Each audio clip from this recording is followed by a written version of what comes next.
pause today in the search for a hiker on Mount Charleston. Rescue agencies taking a break from the ground search after walking 25 miles of terrain since Tuesday night to try to find Rock Stanley. Kristen Drummond live here in studio with the very latest.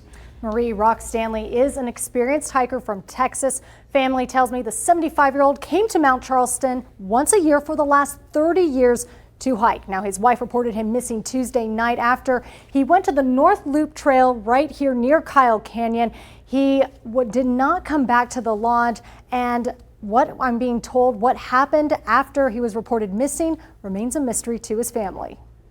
There's a lot of things in this story that doesn't add up. A missing person or something more? A question Ken Stanley is asking after his father, Rock Stanley, went missing while hiking on Mount Charleston Tuesday morning. This has been devastating. The only way I can describe this to anyone is Ken, along with his brother and nephew, flying in from Texas to help with the search for the former Marine. He went missing while hiking the North Loop Trail, according to his granddaughter, Courtney. He hikes up 8-ish miles to the trail, does the trail, comes back, is only home about 6 p.m. This is the last recorded image of Stanley at the retreat at Mount Charleston. Hours later, family tell me some hikers recall seeing him looking disoriented. We do know that he has recently been put on new medication, and one of the rangers brought up to us that the elevation might have caused side effects with his blood pressure medicine. When he didn't return to the lodge, his wife reported him missing, but Stanley made contact with a son, sending this text: "Lost in woods, trying to backtrack, tell Karen." His wife, Courtney, says her uncle made contact with him again on Wednesday. The call went through and he answered the phone and kind of sounded confused and said that, he was lost, but that he was in a cabin with some people. He said it. He said he's with someone that's helping him. And then when they wake up, they're going to take him back to the lodge where we're staying. But he never came back to the lodge. Now, family asks anyone to reach out if they know where he may be. Anyone who could help, we would really appreciate it. It's been so hard, and we just want our grandpa back. Metro, Red Rock Search and Rescue, and the National Guard, as well as the Civil Air Patrol, all trying to find Stanley this week. Red Rock Search and Rescue will continue searching the mountain tomorrow morning at 7. For you, be there for you, not just today and on November 8th, but every day, that they're going to stand up for women's issues.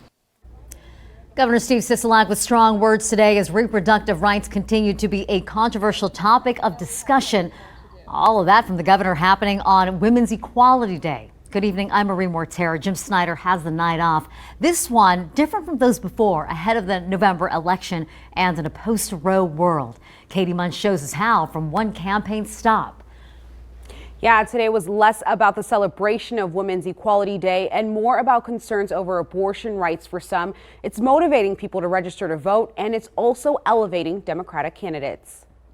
On the anniversary of Women's Equality Day, several Democratic candidates capitalize on a moment to campaign. He's, yes, absolutely in opposition to every woman's right, which is really, really offensive. However, female voters also have an agenda. It's so critical right now that we elect pro-choice candidates up and down the ballot to protect our freedoms in Nevada. Former chair of the Clark County Democratic Party and longtime activist Donna West has spent every Saturday since April registering people to vote regardless of rain or shine. I don't care if it's 115. If people don't turn out and vote, everything's at risk. Sarah Evans says the Supreme Court overturning Roe v. Wade has motivated her to fight for equal rights.